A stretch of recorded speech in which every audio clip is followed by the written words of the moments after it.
بہت زیادہ لوگ اس سلسلے میں پریشان ہیں، خطوط بھی لکھے جاتے ہیں، ای میلز بھی کی جاتی ہیں، طریقہ کار بھی پوچھا جاتا ہے، ہمیں لگتا ہے کہ ہم پر کسی نے جادو کروا دیا ہے۔ 99.99% تو اس سلسلے میں وسواس ہیں، سوء ظنی ہے۔ جو پریشانیاں ہیں ان کی وجہ سے لوگ سمجھتے ہیں کہ شاید ہم پر جادو کروا دیا گیا ہے، جبکہ وہ اصل پریشانی اپنے اعمال اور گناہوں کے باعث ہے جو مسلسل ہم سے انجام پا رہے ہیں۔ خشکی اور تری میں جتنا بھی فساد ہے وہ انسان کے اپنے ہاتھوں کا کیا دھرا ہے، یہ خود قرآن نے کہا۔ لیکن بہرحال اس میں کچھ فیکٹر ایسا ہے، حاسدین ایسے ہیں کہ جو کچھ نہ کچھ اپنا کام پھر بھی کرتے رہتے ہیں، تعلیمات محمد و آل محمد علیہ السلام نہ ہونے کی وجہ سے۔ تو آج کل یہ دھندا بہت عروج پر ہے، دیندار افراد بھی اس کے اندر بہت زیادہ آ چکے ہیں، جادو کیا بھی جا رہا ہے، جادو کروایا بھی جا رہا ہے، اس کے توڑ کے لیے بھی عاملوں کے پاس جایا جاتا ہے۔ خود توڑ کے لیے بھی آج کل کے زمانے میں جادو کا سیکھنا بھی حرام ہے، جادو کا کرنا بھی حرام ہے، کروانا بھی حرام ہے۔ ہمارے ایک مجتہد گزرے شیخ بہائی، شیخ بہائی کے فتوے میں تو جادو کا سیکھنا واجب تھا، کیونکہ اس زمانے میں بہت زیادہ صاحبان ایمان کو افراد جو تھے وہ اذیتیں پہنچا رہے تھے جادو کے ذریعے، تو شیخ بہائی نے فتویٰ دیا کہ جادو کا سیکھنا واجب۔ لیکن اب جو لوگ بہت کثرت کے ساتھ جادوگروں کے پاس جانے لگے، عاملوں کے پاس جانے لگے، تو یہ بات یاد رکھ لیجئے کہ یہ اتنے قابل نفرت ہیں یہ افراد کہ اگر ہم صرف یہی بتائیں گے کہ یہ جادو سیکھتے کیسے ہیں، ان میں اکثر تو خیر جعلی جادوگر بھی ہیں جو اصلاً ہے ہی نہیں اور بن کے بیٹھے ہوئے ہیں، اور جو اگر حقیقت ہیں بھی، تو اگر آپ خود یہ سن لیں کہ یہ لوگ جادو کیسے سیکھتے ہیں، کس پروسیجر سے گزرتے ہیں، باقاعدہ ہمارے استاد محترم نے تو باقاعدہ پکے پکائے ایک جادوگر سے پوچھا بھی تھا کہ کس طرح سے جادو کے سیکھنے کے لیے کیا چیزیں ضروری ہیں، تو مثلاً انہوں نے کہا جس سے آپ کو نفرت ہو جائے گی سن کر ہی ان لوگوں سے، کہ مثلاً قرآن کو اپنے پاؤں پر باندھ کے بیت الخلا جاتے ہیں، اپنے پاؤں کے نچلے حصے میں مثلاً معاذ اللہ قرآن لکھتے ہیں، ساری زندگی مثلا نجاست اور جنابت کی حالت میں رہتے ہیں، ستاروں کو یہ لوگ سجدہ کرتے ہیں، ہمیشہ بغیر بسم اللہ کے اللہ کا نام لیے بغیر جو ذبیحہ جھٹکے کا وہ کھاتے ہیں، اور جو جتنے اس طرح کے شیطانی کام کرتا چلا جاتا ہے وہ اتنا ہی بڑا جادوگر ہوتا چلا جاتا ہے، اور شیطان اس کو اتنی ہی پاورز دیتا چلا جاتا ہے۔ اب سوچیے کہ ایسے افراد کے پاس آپ اپنے مسئلے کو لے کر جاتی ہیں، جبکہ کتنے اسلامی طریقے بھی ہیں، کتنے آپ علماء بعمل کے پاس گئی ہیں کہ جنہوں نے ائمہ اطہار، پیغمبر اسلام یا علماء اعلام کے طریقہ کار آپ کو بتائے ہیں، اور واضح طور پر اگر کسی کو شک بھی ہے تلاوت قرآن گھر میں کریں، سورہ بقرہ جو ہے وہ کوشش کر کے اگر ہفتے میں ایک بار بھی پڑھ لیں تو شیاطین اور جنات اور سحر و جادو اس گھر پہ اثر نہیں کر سکتا۔ سورہ قل اعوذ برب الناس، سورہ قل اعوذ برب الفلق یہ پڑھی جائے، اور آیت اللہ ناصر مکارم شیرازی تو روزانہ سحر، جادو اور جنات سے اور شیاطین سے بچنے کے لیے 7 مرتبہ آیت الکرسی پڑھنے کی تاکید کرتے ہیں، اس کے اوپر آپ عمل کیجئے۔ اعوذ باللہ من الشیطان اللعین الرجیم صبح و شام اور سوتے وقت خاص طور پر اس کو پڑھنے کی تاکید ہے۔ اذان کے مسئلے کے اندر آپ پچھلی دفعہ سن چکی ہیں، صدقہ دینے کے ذریعے یہ ساری چیزیں دور ہو جاتی ہیں، لا الہ الا اللہ کہنے سے دور ہو جاتی ہیں، اور اگر کوئی ویسے ہی زیادہ پریشان ہے تو آیت اللہ بہجت نے باقاعدہ حرز جواد بتایا ہے اس سلسلے میں، جو کہ آپ کو مختلف جگہوں پہ اویلیبل ہو سکتا ہے۔ تو یہ سب چیزیں ان کی طرف جائیے، نہ کہ ان جادوگروں کی طرف۔ اور آقا سیستانی نے تو بہرحال یہ بھی کہا ہے اور اس قسم کے وسواس کی طرف جانے سے منع بھی کیا ہے کہ بس ہر وقت دماغ پہ آپ کی یہ رہے کہ اچھا مجھ پہ کسی نے جادو کروا دیے۔ مگر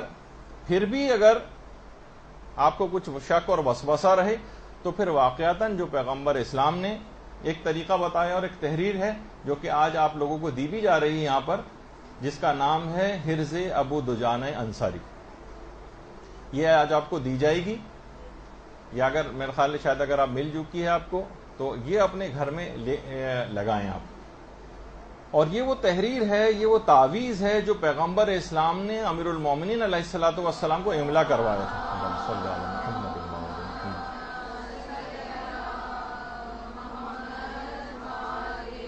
اور ہمارے جو علماء اعلام ہیں وہ اس کو بہت مجرب خیال کرتے ہیں، اور عملیات کے جو باقاعدہ ماہر ہیں سید فاطمی جو ایران میں ہیں، وہ اس حرز ابو دجانہ انصاری اس کی بہت زیادہ تاکید کرتے ہیں۔ جہاں کہیں بھی سحر و جادو کا کوئی اثر ہوتا ہے، جہاں پر جنات یا شیاطین بسیرے ڈالتے ہیں، آپ خالی صرف جادو کے حوالے سے بھی نہیں، مثلا گھر میں ناچاقیاں بہت ہیں، گناہ بہت ہو رہے ہیں، لڑائی جھگڑے بہت ہو رہے ہیں، تب بھی یہ تعویذ یا حرز ابو دجانہ انصاری کام کرتا۔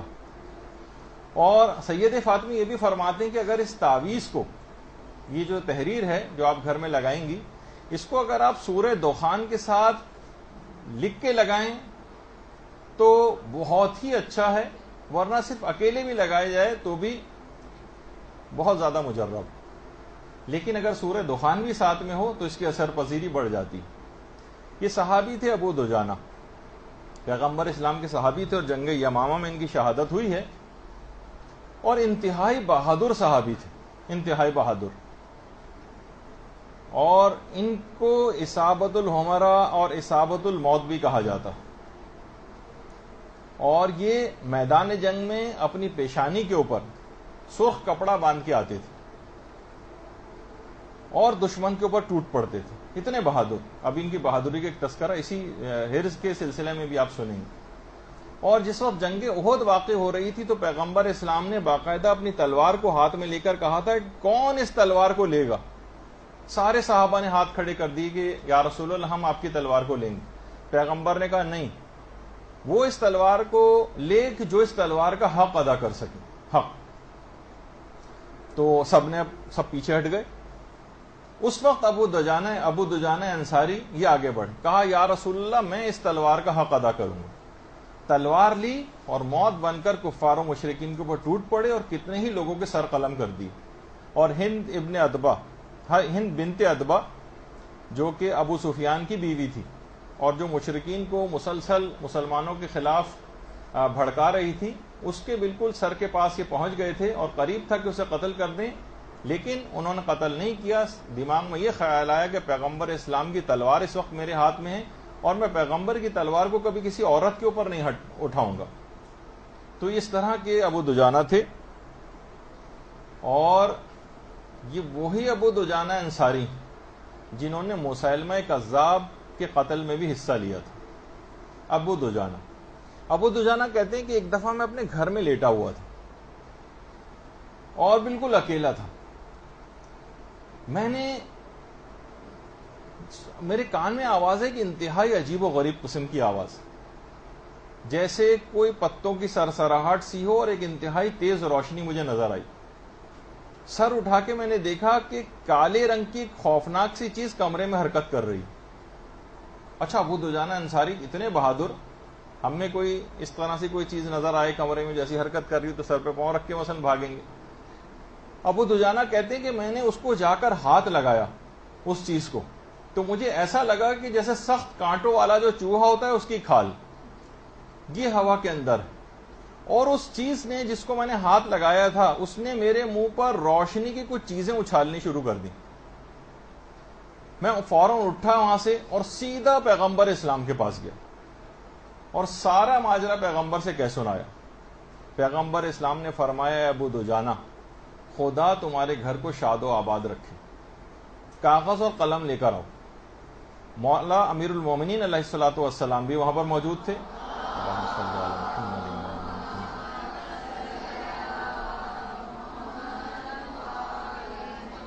کہا اے علی لکھو۔ امیر المومنین نے فرمایا یا رسول اللہ کیا لکھوں؟ پھر پیغمبر اسلام نے پورا ایک تعویذ لکھوایا جو اس وقت آپ لوگوں کے ہاتھ میں ہے، حجاب حرز ابو دجانہ انصاری۔ ابو دجانہ اس تعویذ کو لے کر گھر آ گئے، اور ایک روایت میں یہ ہے کہ انہوں نے اپنے تکیے کے نیچے رکھ لیا، اور ایک دوسری مقام پر یہ بھی ہے کہ انہوں نے گھر کے درمیان میں کسی جگہ پہ اس کو لٹکا دیا۔ آپ بھی اپنے گھر کے دروازے پر اس کو لگا سکتی ہیں، الماری پہ لگا سکتی ہیں، کسی بھی جگہ ٹیپ سے یا کسی بھی جگہ، بلکہ اس کو اچھا سا آپ جو ہے فریم وغیرہ کروا کے بھی لگا سکتی ہیں۔ اچھا، کہنے میں نے لگایا اور پھر میں سو گیا۔ جب میں سو گیا تو مجھے انتہائی دردناک چیخوں سے میری آنکھ کھل گئی، اچھا، یہ حجاب حرز ابو دجانہ انصاری باقاعدہ ایران کے اندر تو کپڑے پر پرنٹ کروایا جاتا ہے، لوگ اسے لے کے اپنے گھروں میں لگاتے بھی. کہہ رہے میری انتہائی دردناک چیخوں سے، جیسے کوئی بے انتہا چیخ رہا ہو، میری آنکھ کھل گئی اور ایک آواز آئی ہے، ابو دجانہ تمہاری اس تحریر نے تو ہمیں جلا کر خاک کر دیا. تمہارا آقا یقیناً ہم سے بہت زیادہ طاقتور ہے جس نے ہمارا یہ حال کیا. اب ہمارے لیے کوئی جائے فرار نہیں سوائے کہ اس تحریر کو تم یہاں سے ہٹا دو. اس آواز آئی جو، اور پھر ہم کبھی تمہارے گھر نہیں آئیں گے، اور جس جگہ اور نہ ہی کہیں آس پڑوس میں ہم تمہارے یہاں پر آئیں گے. یہ تحریر جہاں پر بھی ہو، ہم کہیں پر بھی اس جگہ کا رخ نہیں کرتے جہاں پر یہ تحریر موجود ہوتی. ابو دجانہ انصاری نے کہا کہ میں اپنے آقا اور مولا کی اجازت کے بغیر تو اس تحریر کو نہیں ہٹا سکتا.